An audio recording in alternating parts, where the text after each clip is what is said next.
جی بسم اللہ الرحمن الرحیم۔ السلام علیکم ورحمۃ اللہ وبرکاتہ۔ سب سے پہلے درود شریف، اللہم صلی علی سیدنا و مولانا محمد مبارک وسلم وصلی علیہ۔ جی دوستو، آپ سے گزارش ہے کہ چینل انبیاء کے معجزے سبسکرائب کر دیں تاکہ آنے والی ہر نئی ویڈیو آپ تک پہنچ سکے۔ جی آج کا موضوع ہے حضرت سارہ کے مشورہ سے حضرت ہاجرہ سے نکاح۔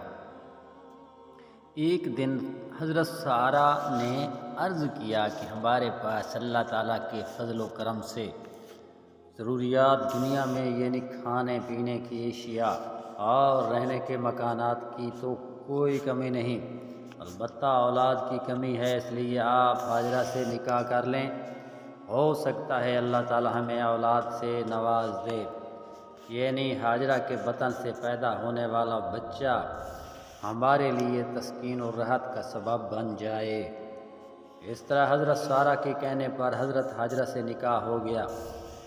ابراہیم علیہ السلام کی اولاد کے لیے دعا۔ الہی مجھے لائق اولاد دے۔ اللہ تعالیٰ نے آپ کی اس دعا کو شرف قبولیت بخشی اور ارشاد فرمایا تو ہم نے اسے خوشخبری سنائی ایک لڑکے کی۔ اس بشارت سے مراد حضرت اسماعیل علیہ السلام کی ولادت کی بشارت ہے، کیونکہ علامہ آلوسی کی تفسیر کرتے ہوئے فرماتے ہیں کہ یعنی آپ کو بشارت دی گئی کہ آپ کو ایک بیٹا عطا کیا جائے گا جو علیم ہوگا۔ اس سے بڑھ کر حلم کی اور کیا مثال ملے گی۔ جب آپ کے قریب تھے تو آپ کے والد نے آپ کو کہا کہ میں نے تمہیں خواب میں ذبح کرتے ہوئے اپنے آپ کو دیکھ رہا ہوں، اس میں تمہاری کیا رائے ہے؟ تو آپ نے عرض کیا کہ آپ مجھے انشاءاللہ صابروں سے پائیں گے۔ اسماعیل علیہ السلام کے بعد حضرت اسحاق علیہ السلام کی بشارت، تو ہم نے اس سے حضرت سارہ کو اسحاق کی خوشخبری دی اور اسحاق کے پیچھے یعقوب کی۔ حضرت سارہ کو بشارت دینے کی وجہ یہ تھی کہ اولاد کی خوشی عورتوں کو بنسبت مردوں کے لیے زیادہ ہوتی ہے، اور دوسری وجہ یہ تھی کہ حضرت سارہ کی اولاد نہیں تھی، اس لیے زیادہ خوشی ان کو ہی حاصل ہوئی تھی، کیونکہ حضرت ابراہیم علیہ السلام کا بیٹا اسماعیل علیہ السلام پہلے پیدا ہو چکا تھا۔ حضرت یعقوب علیہ السلام کی بشارت دینے سے اس طرح اشارہ تھا کہ سارہ کی عمر اتنی بڑی ہوگی کہ یہ اپنے اسحاق کے بیٹے یعقوب کو بھی دیکھیں گے۔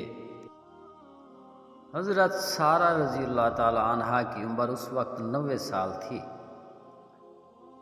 99 سال، اور حضرت ابراہیم علیہ السلام کی 120 سال تھی۔ اسی لیے حضرت سارہ رضی اللہ تعالیٰ عنہا نے تعجب کرتے ہوئے کہا تھا، عجیب بات ہے کہ میرا بچہ پیدا ہوگا جبکہ میں بوڑھی ہوں اور میرے شوہر بوڑھے بھی ہیں۔ شک تو یہ بہت ہی تعجب ناک بات ہے۔ اسحاق علیہ السلام چھوٹے اور اسماعیل علیہ السلام بڑے۔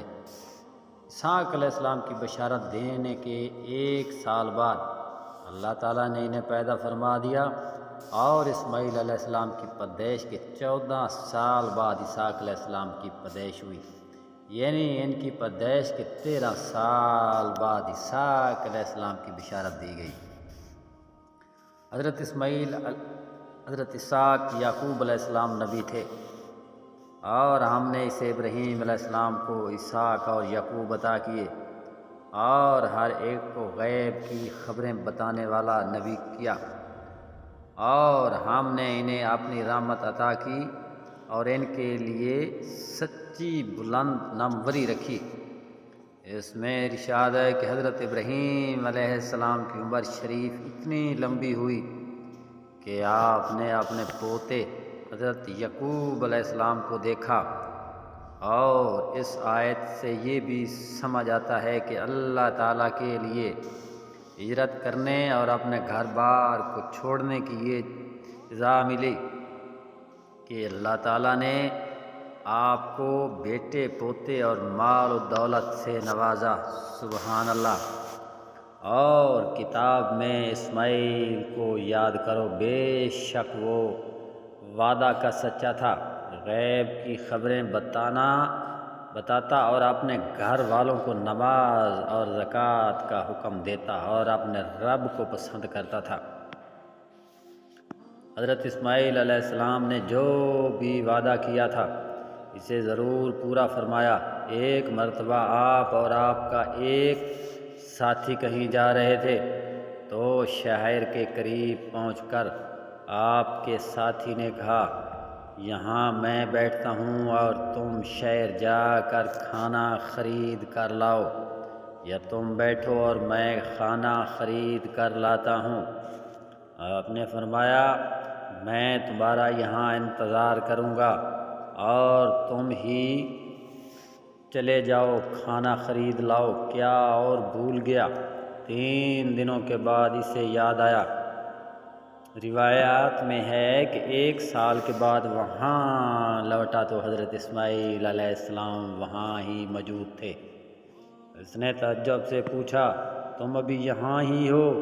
آپ نے فرمایا، ہاں، وعدہ کے مطابق تو رہنا ہی تھا۔